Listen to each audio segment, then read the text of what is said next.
bavandimwe mukurikiye Kodu TV, reka turye show, babyita kurya show. Ibintu 10 bidasanzwe ku gihugu cy'Ubushinwa. Mu bihugu byose bituye isi buri kimwe kigira umwihariko wacyo, nubwo bitabujije ko hari ibyo ushobora gusanga bihuriweho, gusa nanone hari igihugu usanga gifite umwihariko kurusha ibindi. Ubushinwa bufite byinshi bitangaza buri wese uturutse mu kindi gihugu yashobora gutangarira, yaba amateka yacyo, imico y'abaturage n'ibindi bitandukanye. Ikintu cya mbere mu Bushinwa, iyo umuntu afite agatubutse yakoze icyaha cyamufungisha, ashaka umuntu akamuha amafaranga menshi afatika, maze uwo muntu agafungwa mu mwanya we. Akagira ute? Agafungwa mu mwanya we. Kodu karivana kuri Facebook, Twitter na Instagram. Ni ukurikiye muri aka kanya, niwe mubanye, n'iby'agaciro gakomeye, n'ibyo kwishimirwa kuba warabaye umwe muri twebwe. Warakoze subscribe, niba utarayikora niko kanya ngo nawe winjire mu muryango mugari, ubane natwe, ubone inkuru zacu ku gihugu wa mbere mu kuzibona, wishimira ibitatsi isi, ubwenge, imyidagaduro, amakuru, urukundo, ikoranabuhanga n'ibindi bikugerereho ku gihe. Wakora subscribe, nibisaba kirojana y'ibishyimbo, nibisaba imbaraga z'umubiri zihambaye, nibisaba amafaranga gukora mu ikofi just no kureba ndetse subscribe mu ibara ritukuruka, kandi ubona kandi kameze nk'izigera nako ukagakoraho ugakomeza ukabana nanjye. Ukeneye kunyandikira, wareba muri comment ukandika, cyangwa kuri Facebook, Twitter na Instagram wanditsemo Kodu karivana kuri WhatsApp ni 0787533190.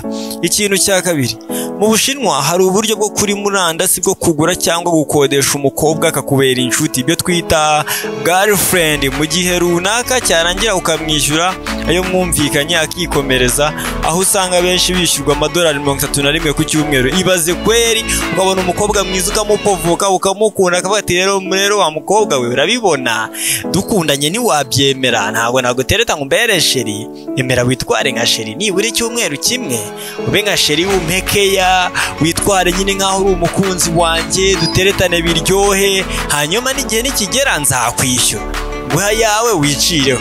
Ibaze kweri, ibaze muri Kigali ako kara, reba sire ikwinu kayikubitamo makeya, yarangiza ikakubera girlfriend, byose bikuzura igikenerwa kugira ngo umuntu akubere umukunzi, akakiguha, hanyuma icyumweru cyashira ukabara yawe, ukayamukubita ati sha wabaye umusheri mwiza, ngaho genda urigisigo handi hantu. Ikintu cya gatatu kidasanzwe ku gihugu cy'Ubushinwa, abantu b'urubyiruko mu Bushinwa bagurisha zimwe mu ngingo z'imibiri yabo kugira ngo bakunde, babone amafaranga yo kugura iPhone. Imagine hano mu Rwanda ukabona abatipete, inshuti zawe ziri kuri phone y'ubwenge iPhone, hanyuma ukavuga ati rero basaza, ngewe dore hano mfite ibiboko bibiri byaranzonze, fata urunguru rw'ukumoso ubu kujyanye nyihera iPhone, n'ubundi kw'iburyo kuzayifata nigire kuri chat, ni hahandi ha musiringi. Baze kweri, buri gihugu n'umuco wacyo, abaturage n'agaco ka.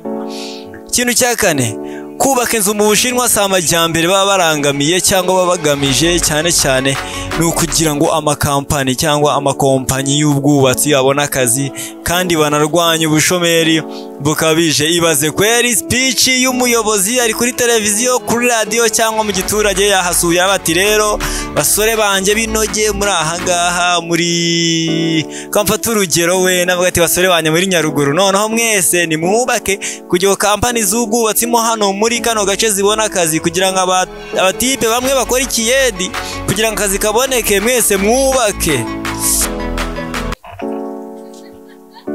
Sasa ikintu cya gatanu wakibaza cyo ngo ni ikihe mu bintu bitangaje bidasanzwe ku gihugu cy'Ubushinwa? Umuntu umwe mu baturage batuye isi ni Umushinwa.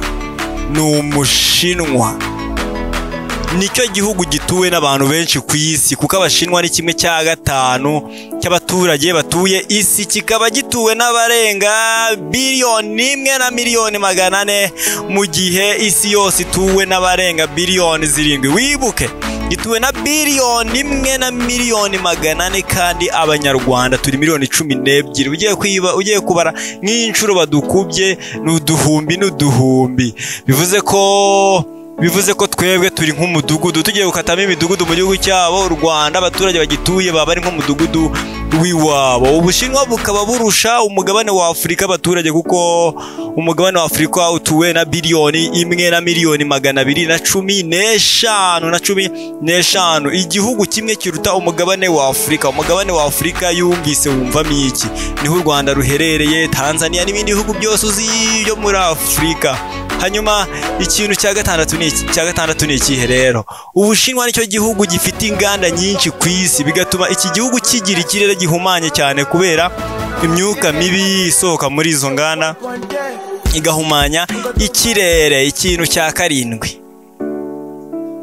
bitandukanye n'ibindi bihugu, mu bice bimwe na bimwe by'Ubushinwa hari abantu bajya ku mirimo cyangwa mu masoko biyambariye imyenda yo kurarana tuzi nka pinjame. Ibaze kweri mu gitondo ukajya Nyabugogo ugasanga imbaga yiyambariye kwa kundi. Aha, ntago ari njye ubivuze. Ikintu cya munani, umuvuduko w'imodoka tuzi nka ambutiyaje ukabije wabaye mu Bushinwa wamaze iminsi 10, ukaba warareshyaga na mayiro 60 bijya kungana kilometero 80.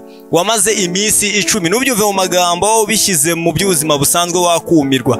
Ibaze kuva Nyabugogo ugera i Remera, mfasha ahantu hatoya cyangwa Kamarenge, kuva Nyabugogo ugera i Nyamata hari ambutiyaje ugasanga wafatiwe nka Kimihurura ukamaramo iminsi 10 mu modoka yawe ugemurirwa kubera ko ari ambutiyaje, imodoka zitagenda. Wisesenguye nibwo wabyumva. Ni Jacques Duka, reba no kuri Facebook, Twitter na Instagram. Iyi ni Code TV.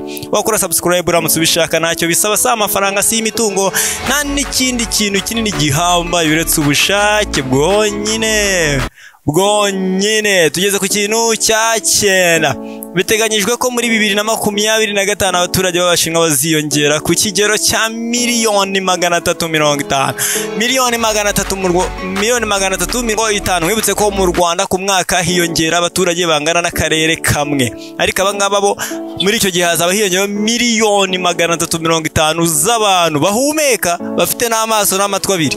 Hanyuma natwe mu myaka 30 u Rwanda ruzaba rumaze kwikuba kabiri, za turi muri miliyoni hafi 28,000,030 gutyo. Ikintu cya 10, bitewe n'ukuntu ikirere cy'Ubushinwa gifite umwuka wanduye, abantu bafite amafaranga bagura umwuka usukuye, abantu bakawuhumeka, uba ufite impumuro zitandukanye. Ibaze kweri ukumva ukaba uri mu rugo kumva buze umwuka wo guhumeka, kumva numeze neza, ukajya kuri butike ati mu makuka ka desa ngiye kuba mpumeka, ukabe gahumura nka shokora, gahumura nka yawurute uko ubishaka. Ibaze kweri aho ntago ndi kuvuga mu ijuru cyangwa ngo ni muri Eden, wapi, ni hano ku isi mu gihugu cy'Ubushinwa. Murabazi kuba budget. Hanyuma rero wakoze kuba wankurikiye. Ni Jacques Duka, reba no kuri Facebook, Twitter na Instagram.